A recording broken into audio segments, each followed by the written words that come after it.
So a couple questions with our inscribed angles and polygons. The first one was number 8, looking for the measure of angle A. First of all, I know that this angle is a central angle, which means it's going to be the exact same measurement of the arc that it makes. So I know the measure of arc CD is also going to be 94. I'm looking for angle A. Well, angle A is an inscribed angle that opens up to this arc. So I need to know what that measure is. However, I notice that BD is a diameter. So both of these arcs together should add to be 180. I'm going to take my 180 minus 94, and that's going to leave me with 86. So I know this arc has to be 86. But again, because angle A is an inscribed angle, and it opens up to my arc BC, it's going to be half of the arc that it makes. So measure of angle A is going to be equal to half of 86, which is 43. Number 9, looking for the measure of arc BC. Well, I know that angle BCA is an inscribed angle because the vertex is on the circle. So I know that it's going to be half of the arc that it makes. So the arc of AB is going to come out to be 68. But I also know that angle BDA opens up to that exact same arc, which means this angle is going to be the same as this angle at 34 degrees. Well, now I have a triangle. And in my triangle, I know that I have to add up to be 180. So I'm going to have the measure of angle CAD, which is this guy right here.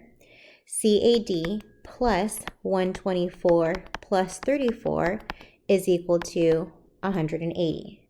So to move these two over, I'm going to get the measure of angle CAD to be 22 degrees. So this guy here is 22. Well, he opens up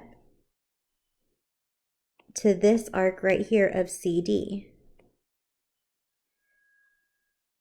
which means if the inscribed angle vertex is on the circle, this arc is going to be double, which is going to be 44. It's going to take 22 times 2 to give you 44.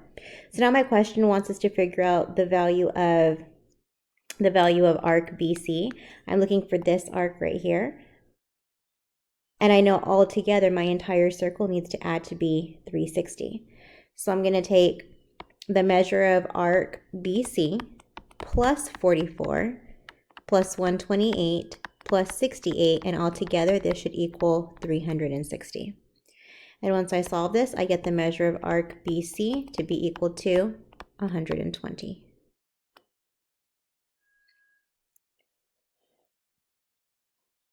Number 11, I have an inscribed quadrilateral. 4 sides and all 4 corners are on my circle. And I had this theorem that said if you were an inscribed quadrilateral, then your opposite angles are supplementary, which means they're going to equal 180 degrees. So I'm going to add 3x minus 8 plus 5x plus 2, and all of this equals 180. So I'm going to get 8x minus 6 equals 180. 8x is equal to 186. Divide both sides by 8. So x is equal to 23.25.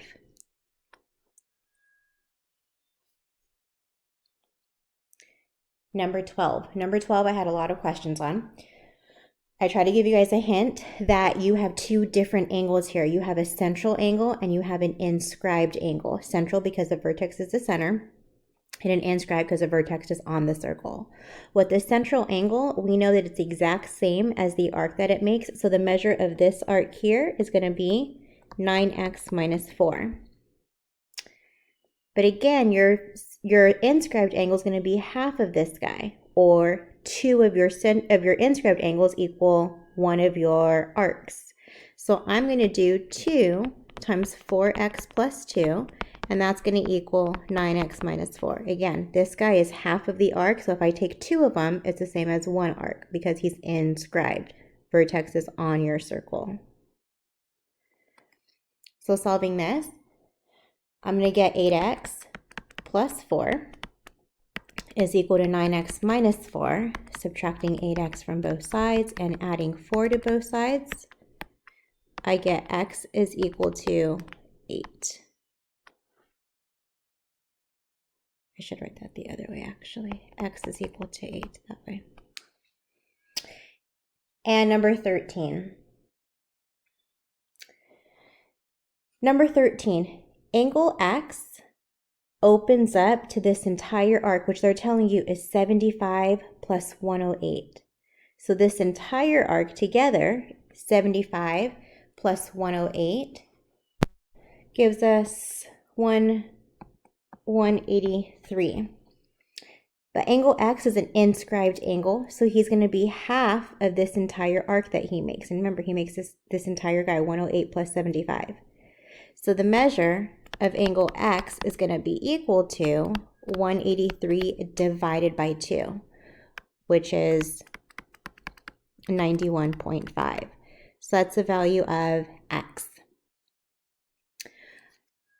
Then I know my opposite angles in a quadrilateral have to be supplementary. So I know the measure of angle X plus the measure of angle Z should equal 180 degrees. So I'm just going to substitute in for my X, since I now know it's going to be 91.5, plus the measure of angle Z, which means the measure of angle Z, once I subtract 91.5 from both sides, is going to give me 88.5. And then to solve for your value of y, this guy is 3y minus 5, this guy is 2y. Again, opposite angles in your quadrilateral are going to be supplementary. So we have 2y plus 3y plus 5 all together equals 180. 5y, subtracting 5 from both sides, 5y is equal to 175. And dividing both by 5, y gives us 35. All right, so I hope that helped you guys. Again, ask me any questions if you need to through text. I'm getting back to you guys pretty fast, so go ahead and do that. Good luck, guys. Thanks.